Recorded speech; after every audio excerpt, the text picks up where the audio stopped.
Hello everyone, मैं professor Radha Tiwari GS college of commerce Wardha के e learning platform पे आप सभी का स्वागत करती हूँ। दोस्तों, पिछले वीडियो में हमने हमारे कौशल विकास इस सब्जेक्ट को शुरुआत कर दी थी, जहां हमने सिलेबस का पूर्ण रूप से अध्ययन किया है, क्या पढ़ना है इसका एक हमने वहां पे झांकी देखी। उसमें से पहला जो प्रकार था जो व्यक्तित्व के बारे में जानकारी दर्शाता था, वो भी मैंने आपको वीडियो लेक्चर के माध्यम से दिया है। अब आज के वीडियो में हम कौशल विकास इस सब्जेक्ट के पहले घटक में जो सबसे महत्वपूर्ण, अगर आप ये मान के चले कि जो पिछले जब से ये सब्जेक्ट हमारे बीकॉम 4th सेम के अभ्यासक्रम में आया है, तब से अगर आप देखें तो जितने भी पेपर हुए हैं, फिर वो समर विंटर जो भी पेपर है, सब में ये क्वेश्चन जो है व्यक्तित्व के प्रकार जो है ये वहाँ पूछे हुए हैं। मतलब अगर आपकी 80 मार्क की लेखी परीक्षा होती है तो आपके लिए ये जो जानकारी है या ये वीडियो है आज का, ये बेहद महत्वपूर्ण रहने वाला है।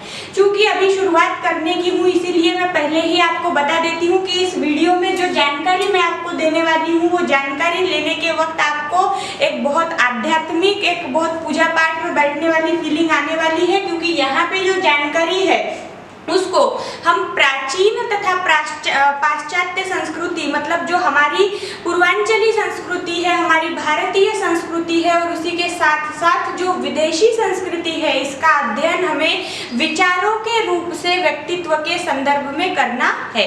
तो इसीलिए व्यक्तित्व के प्रकार, ये जो सबसे इम्पोर्टेंट घटक आपके इकाई 1 में दिया हुआ है, उसमें सबसे पहला व्यक्तित्व का प्रकार अगर प्राचीन संस्कृति के हिसाब से, या हम जिसको बोले प्राचीन दृष्टिकोण से अगर समझने की कोशिश करें, तो वो सांख्य दर्शन के अनुसार है। अब ये बता दूं कि सांख्य दर्शन होता क्या है। तो सांख्य दर्शन कपिल मुनि द्वारा रचित एक सांख्य शास्त्र है। मतलब वहां पे संख्याओं के संदर्भ में, या हम जिसको बोल सकते हैं कि उन्होंने एक मानवीय प्रवृत्ति को दर्शाने वाला एक शास्त्र बनाया हुआ है, एक शास्त्र की रचना की है, जिसको सांख्य दर्शन यह नाम दिया है। तो अब सांख्य दर्शन के अनुसार व्यक्तित्व माने पर्सनैलिटी कौन कौन से स्वरूप में, प्रारूप में हो सकती है, अब हमें वह देखना है। सबसे पहला प्रारूप सांख्य दर्शन के अनुसार, मतलब कपिल मुनि ने विशद किए अनुसार, है सतोगुणी।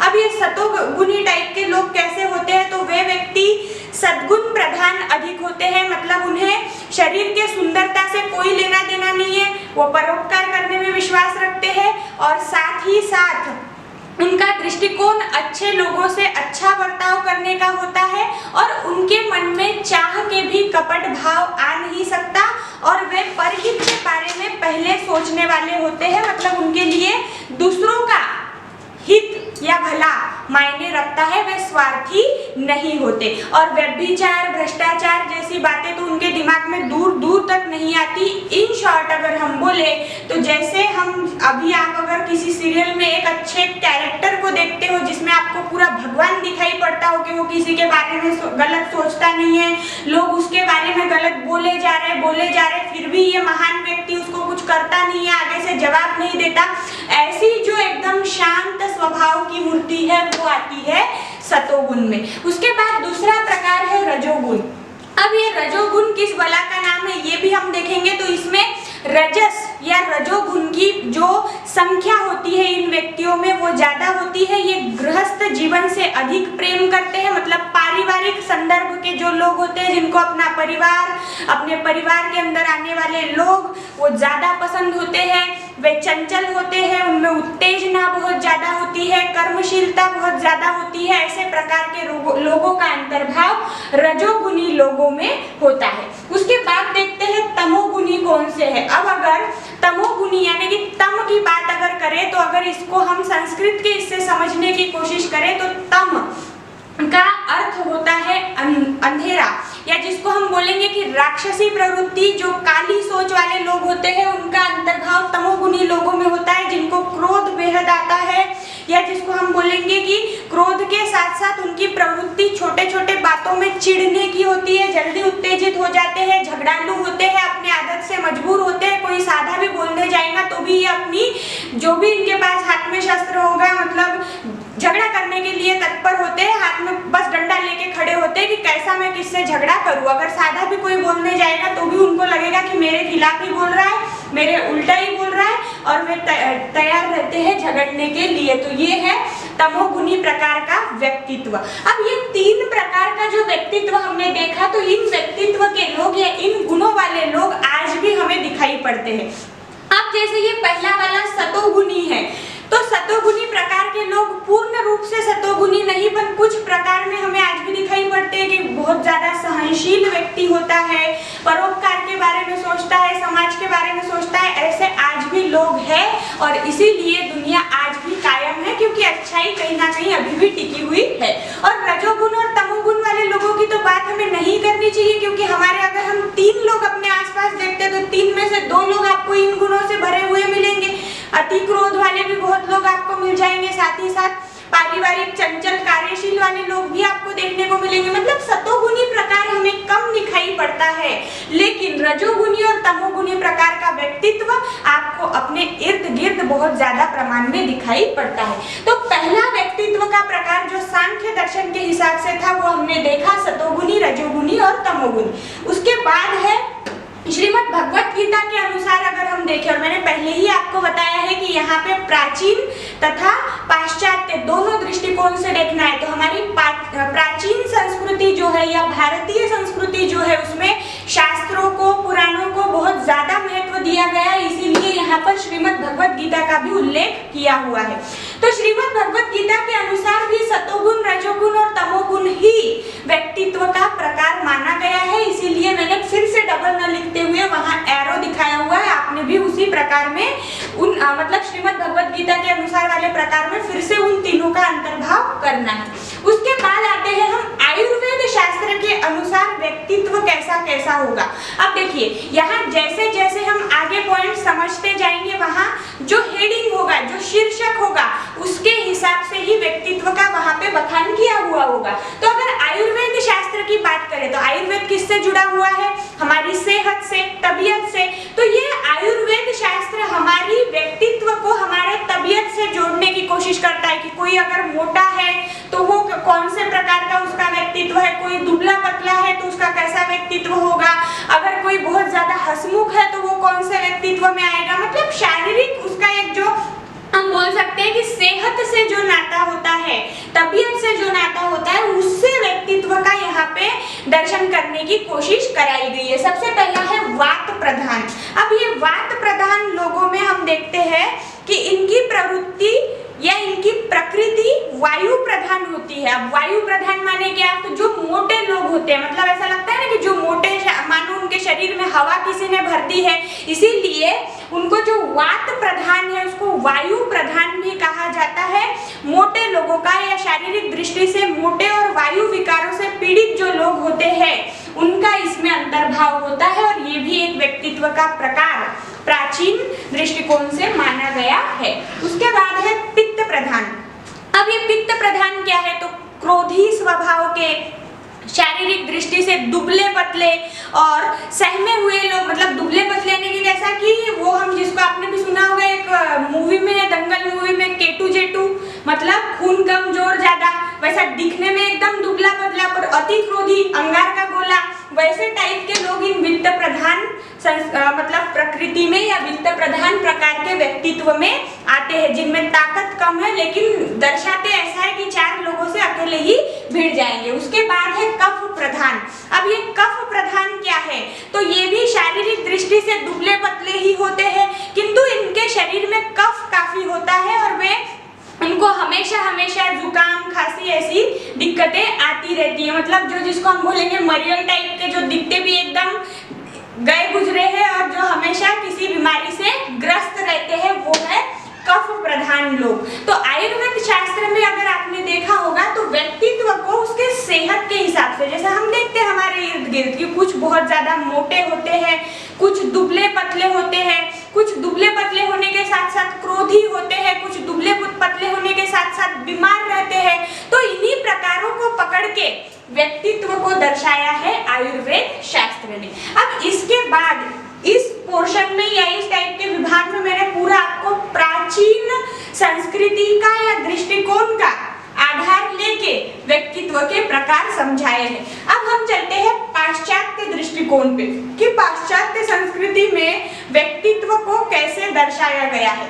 तो सबसे पहला यहाँ पर जिनके हिसाब से हमें व्यक्तित्व समझना है वो है हिप्पोक्रेट्स और गेलन के अनुसार व्यक्तित्व का क्या यहाँ पे हम पॉइंट समझते हैं वो देखते हैं। सबसे पहला व्यक्तित्व को इन्होंने रक्त प्रधान, क्रोध प्रधान, निराशावादी और कफ प्रधान इन 4 मुद्दों में दर्शाया। अगर आप देख रहे होंगे तो इसमें से कुछ पॉइंट आपको हमारे आयुर्वेद शास्त्र से मिलते हुए नजर आएंगे। इन्होंने व्यक्ति के स्वभाव के आधार पर व्यक्तित्व को 4 प्रकार का बताया है और यह वर्गीकरण अपने भारतीय वर्गीकरण के हिसाब से आयुर्वेदिक वर्गीकरण से काफी मिलता जुलता हमें दिखाई पड़ता है। सबसे पहला है रक्त प्रधान व्यक्तित्व।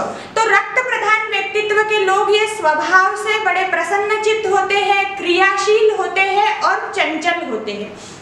मतलब प्रसन्नचित्त रहने वाले, सदा हंसते रहने वाले, किसी भी समस्या का सामना डट के करने वाले, हंस के करने वाले लोगों को रक्त प्रधान व्यक्तित्व कहा जाता है। उसके बाद है क्रोध प्रधान। अब क्रोध प्रधान नाम से ही समझ आएगा कि ये लोग बड़े क्रोधी होते हैं और छोटी छोटी बातों पर क्रोधित होते रहते हैं, लेकिन साथ ही में ये परिश्रमी भी बड़े होते हैं और महत्वाकांक्षी भी होते हैं। मतलब अगर हम क्रोध प्रधान लोगों को और ज्यादा समझने की कोशिश करें तो ये खुद के काम से काम रखने वाले लोग होते हैं। देखो कि उनको क्रोध आता है, बहुत ज्यादा जल्दी चिढ़ जाते हैं, मतलब कोई उनके आसपास नहीं फटकता। दूसरी बात, वे पारिश्रमिक बहुत होते हैं, मतलब मेहनती होते हैं, बहुत ज्यादा मेहनत करने में विश्वास रखते हैं और फिर अगर वो विश्वास रखता है मेहनत करने में तो साथ ही साथ उसकी कुछ आशा आकांक्षाएं भी होंगी, कुछ महत्वाकांक्षाएं भी होंगी कि अगर मैं काम कर रहा हूँ तो मुझे इसका सही जो है पुरस्कार या ये मिलना चाहिए मेहनताना। तो इसलिए वे लोग अपनी जो उन्होंने सीमा बनाई रखी है उस सीमा के दौरान घूमते हैं। अपने आप में खुश रहने वाले, अपने काम से काम रखने वाले लोग ये होते हैं। उसके बाद है निराशावादी। अब निराशावादी लोगों में इन लोगों का अंतर्भाव होगा तो ये इस प्रकार का व्यक्तित्व है कि जिसमें बड़ी ही जल्दी वो लोग हताश हो जाते हैं। किसी भी कठिन कार्य को वो प्रायः कर नहीं पाते, मतलब उनमें खुद में आत्मविश्वास की कमी है। वे खुद पे ही भरोसा नहीं करते, निराश रहते हैं कि ये काम, अगर कोई भी काम उन्हें सौंपा जाए तो वो सबसे पहले ये सोचेंगे कि ये मैं कर ही नहीं सकती या मैं ये कर ही नहीं सकता, मेरे पास इस काम को पूरा करने के लिए जो कौशल चाहिए वो है ही नहीं। मतलब उस काम को शुरुआत करने से पहले ही इस प्रकार के व्यक्तित्व के लोग हार मान लेते हैं, मतलब हतोत्साहित होते हैं, निराशावादी होते हैं, हताश होने वाले होते हैं। इसीलिए ये कोई भी काम प्रायः प्रथम इसमें जिसको हम बोलेंगे मतलब फर्स्ट, जिसको क्या कहा जाएगा कि पहले चांस में कर लेना, कि जिसने काम सौंपा और इसने कर दिया, ऐसा इनके साथ कभी भी नहीं होता। उसके बाद है कफ प्रधान व्यक्तित्व। कफ प्रधान व्यक्तित्व ये इस प्रकार का व्यक्तित्व होता है कि ये शांत अधिक होते हैं और छोटी छोटी बातों पर उत्तेजित नहीं होते। तो मैंने शुरुआत करने से पहले ही कहा था कि ये लोग जो है वो कुछ हद तक का हमारे जो आयुर्वेद शास्त्र के अनुसार है। तो अगर आयुर्वेद शास्त्र में कफ प्रधान के बारे में क्या बताया है कि ये दुबले पतले रहते हैं, बीमार चलते हैं, उन्हें खांसी जुकाम की बहुत ज्यादा दिक्कत रहती है। तो जो दुबला पतला है, किसी बीमारी से ग्रस्त है, वो किसी से झगड़ने में विश्वास कैसे रखेगा? वो खुद ही पहले थोड़ा मतलब शांत स्वरूप का होगा, तो उसी को और ज्यादा यहाँ पर विशद करने की कोशिश की हुई है। अब हिप्पोक्रेट्स और गेलन के प्रकारों को समझने के बाद हम चलते हैं हमारे वर्गीकरण को व्यक्तित्व के और आगे बढ़ाते हैं, तो है शैंडन का वर्गीकरण। अब यहाँ जो नाम आए हैं वो आपको थोड़े याद रखने में दिक्कत जाएगी, क्योंकि जैसे अगर मतलब यहाँ थोड़े अंग्रेजी किस्म के नाम हैं, हमारे जो हिंदी वाले परिचित नाम होंगे वो आपको याद हो जाएंगे, लेकिन इन नामों में थोड़ी दिक्कत जा सकती है क्योंकि ये उच्चार करने में भी थोड़ी जीभ ऐसी जाड़ी लगने लगती है। इसीलिए आपको थोड़ा याद रखने के लिए अपने 2-4 अवयवों को तकलीफ देनी पड़ेगी जिससे आपको वो याद रहे। मतलब हाथ से लिख के रखिए किसी कागज पर, बार बार उच्चार कीजिए, उनको याद करने की कोशिश कीजिए, तब जाके आपको ये याद जरूर होगा। तो इसमें पहला वर्गीकरण दिया हुआ है एंडोमॉर्फिक। अब ये जो एंडोमॉर्फिक टाइप के लोग हैं ये शरीर से मोटे और स्वभाव से बड़े विनोदी होते हैं। मतलब जोक पास करना, किसी का मजाक उड़ाना, बहुत ज्यादा मजाकी स्वभाव रखना, साथ ही साथ वो अपने आसपास भी ऐसे लोगों को चाहते हैं जो उन्हीं के कैटेगरी के हो। मतलब जैसे वे विनोदी है, अगर 4 लोग बैठे तो एक दूसरे की खिंचाई करते रहते हैं। ऐसे प्रकार के व्यक्तित्व का वर्गीकरण करते हुए शेल्डन ने उसको नाम दिया है एंडोमॉर्फिक। मतलब जहां लोग शरीर से मोटे तो रहते हैं बट, और फिर आपने देखा होगा कि कई मोटे लोग ऐसे होते हैं कि लोग वो अगर सड़क से जाते हैं तो उन पे कमेंट्स पास करते हैं, लेकिन उनको लोगों के कमेंट्स का कोई असर नहीं होता, खुद की दुनिया में बेहद खुश होते हैं। और आपने देखा होगा कि 2 मोटे लड़के हमेशा दोस्त होंगे या 2 मोटी लड़कियां हमेशा दोस्त होंगी। मतलब वो अपने टाइप के बंदे ढूंढते हैं, अपने टाइप का, यानी कि जो उनके फ्रीक्वेंसी से मैच कर जाए ऐसे लोगों की खोज वे करते हैं। तो उन्हें शेल्डन ने कहा है एंडोमॉर्फिक। उसके बाद है एक्टोमॉर्फिक। अब ये एक्टोमॉर्फिक क्या है वो देखेंगे। इस प्रकार के व्यक्तित्व वाले लोग दुबले पतले, बुद्धिमान और संकोची होते हैं और छोटी छोटी बातों का बहुत ख्याल रखते हैं। छोटी सी बात भी इन्हें बहुत चुभ जाती है। बुद्धि के कार्य इन्हें अधिक प्रिय होते हैं। अब अगर ये एक्टोमॉर्फिक, अगर आपको प्रक्रिया समझानी है क्या है, तो मैं इसके लिए आपको एक ही उदाहरण दूंगी कि आपके क्लास का सबसे बुद्धिमान छात्र जो होगा, या जिसको अपनी महाविद्यालयीन भाषा में बोले तो टॉपर जो होगा, वो इसमें आता है। कि अगर थोड़ा किसी टीचर ने कुछ बोल दिया तो उसके इज्जत पे बात बन जाती, मेरे को बोले कैसे, फिर मेरी इज्जत कम हो गई। साथ ही साथ वो अपने पढ़ाई लिखाई में, मतलब बुद्धि के कार्यों को करने में ज्यादा पसंद करता है, किसी के दूसरों के झमेले में ज्यादा जाना पसंद नहीं करता। और उसके साथ साथ अगर हम बोले तो ये जो व्यक्तित्व होता है वो बुद्धि संबंधी जो क्रियाएं होती है वो करने में ज्यादा विश्वास रखता है। तो अगर आप यहाँ पे एक्टोमॉर्फिक के लिए उदाहरण चाहते हो तो इसका सही उदाहरण है किसी भी क्लास का या कक्षा का जो सबसे बुद्धिमान छात्र है वो इसमें बैठता है। सिर्फ एक जो शर्त है वो यहाँ लागू नहीं पड़ सकती, क्योंकि इसमें क्या कहा है, एक्टोमॉर्फिक की शुरुआत ही की गई है कि ये लोग दुबले पतले होते। अब हो सकता है कि किसी क्लास का जो टॉपर है वो मोटा हो, लेकिन बुद्धि प्रिय, बुद्धिमानी के कार्य करना उसे पसंद हो सकते हैं, और जो बाकी के कार्य है वो उससे मैच करते हैं। इसीलिए एक्टोमॉर्फिक के लिए वो उदाहरण मुझे बेहद सटीक लगता है।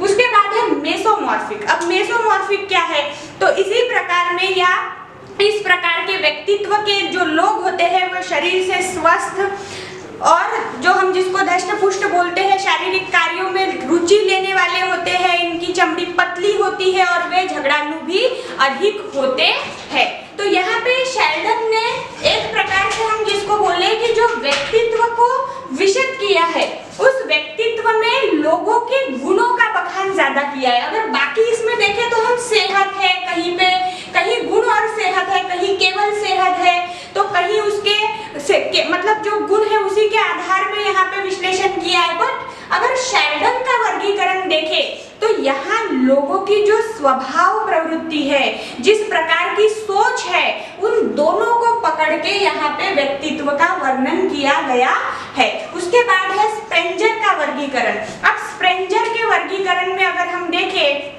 तो यहाँ सबसे पहला इन्होंने बताया है सिद्धांतवादी। अब ये लोग सिद्धांतवादी टाइप का जो व्यक्तित्व है ये कैसा होगा देखेंगे। इसके अंतर्गत जो व्यक्ति आती है वे प्रखर बुद्धि के होते हैं।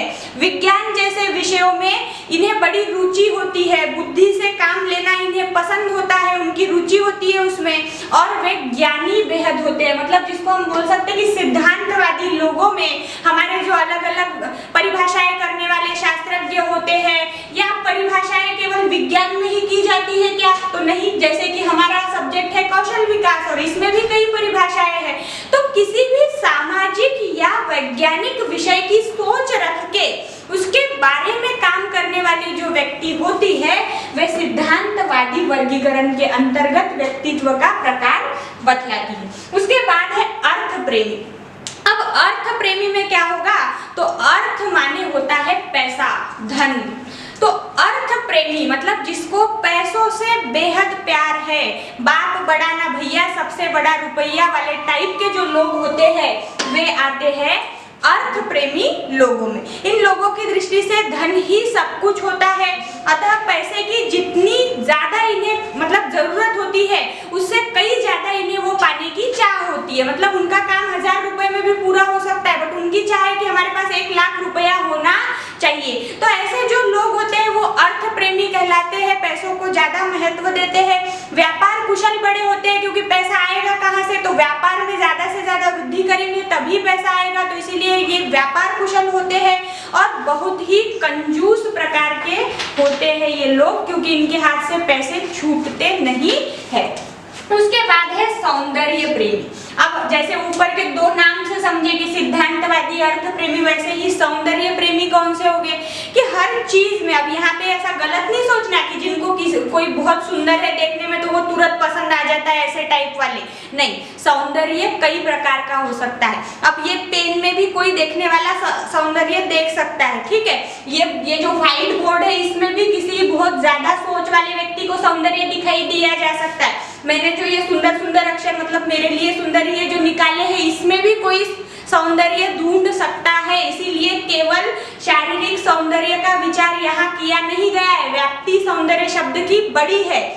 तो जो लोग कला के संदर्भ से जुड़े हैं, कला से जुड़े हुए हैं, ऐसे कला विषयों से जुड़े हुए लोग सौंदर्य प्रेमी कहलाते हैं। जो पेंटर है वो किसी उदास पहाड़ी पर भी अपनी एक सुंदर रचना बना सकता है। जहाँ उदास पहाड़ी मतलब क्या, उस पहाड़ी पर ना पानी है, ना झाड़ झड़ूला है, ना जनजीवन है, लेकिन फिर भी वो जो एक पहाड़ है उसकी रचना एक पेंटर अपने कागज पे रंगों के द्वारा उतार सकता है। मतलब उसने उस उजड़े हुए पहाड़ में भी एक सौंदर्य देखा है। तो ऐसे जो कला प्रेमी लोग होते हैं वे सौंदर्य प्रेमी कहलाते हैं। उनकी दृष्टि से सौंदर्य किसी भी चीज में हो सकता है। उसके बाद है राजनयिक लोग। अब राजनयिक लोगों में आपने नाम से समझने की कोशिश की होगी तो ये लोग शक्ति तथा सत्ता को प्राधान्य देने वाले होते हैं। जैसे कि राजनेता, इनके लिए धन, शक्ति, ज्ञान आदि सभी कुछ जो भी चीजें हैं उसी समय महत्वपूर्ण है जब इनके द्वारा सत्ता मिली जाए, इनके पास सत्ता हो।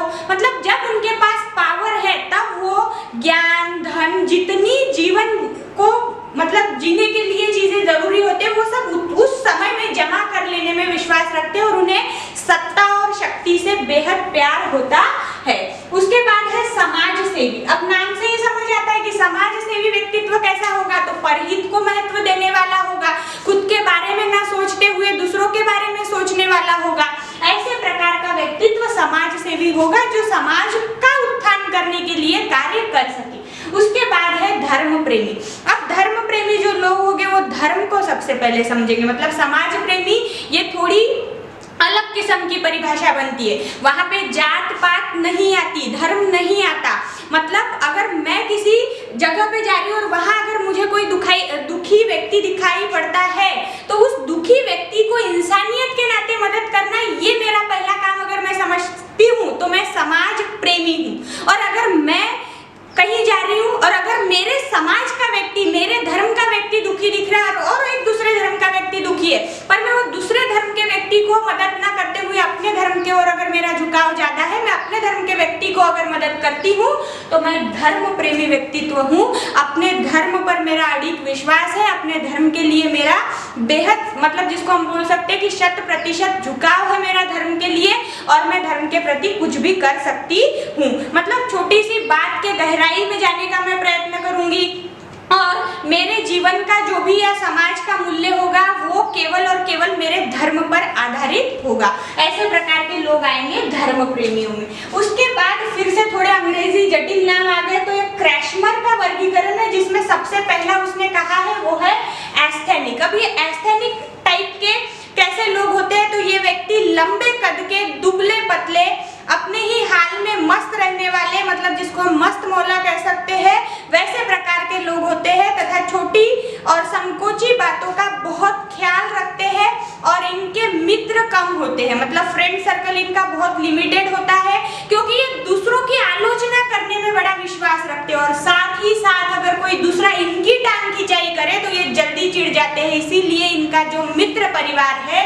फ्रेंड सर्कल है, वो बहुत कम होता है।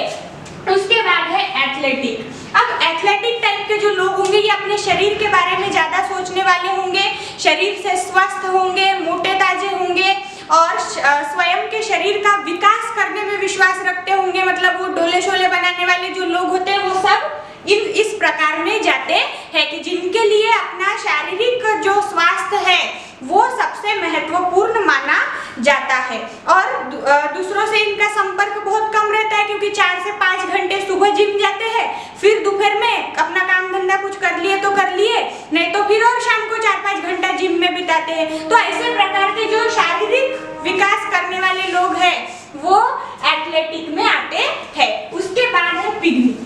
अब ये तीसरा प्रकार क्या है, तो इसमें ये जो लोग होते हैं ये गोल मटोल, भारी शरीर के, हंसमुख तथा समाज सेवी होते हैं। अब अगर आपके भाषा में बोलूं तो अगर आपका ऐसा कोई एक दोस्त अगर होगा जो गोलू मोलू सा है, बड़ा हंसमुख है, तो उसको पैंडा कहते हैं बहुत लोग, है ना। तो वो पैंडा टाइप के जो बच्चे या जो लोग होते हैं वो इस प्रकार में आते हैं, जो बहुत ज्यादा मतलब ऐसे गोल मटोल होते हैं लेकिन साथ ही साथ हंसमुख भी होते हैं और उनका विनोदी स्वभाव होता है, मजाकिया होते हैं, कोई उन्हें कुछ भी बोल जाए बेचारे बिल्कुल भी टेंशन नहीं लेते। ऐसे प्रकार के लोग क्रैशमर के वर्गीकरण के अनुसार पिग्मी कहलाते हैं।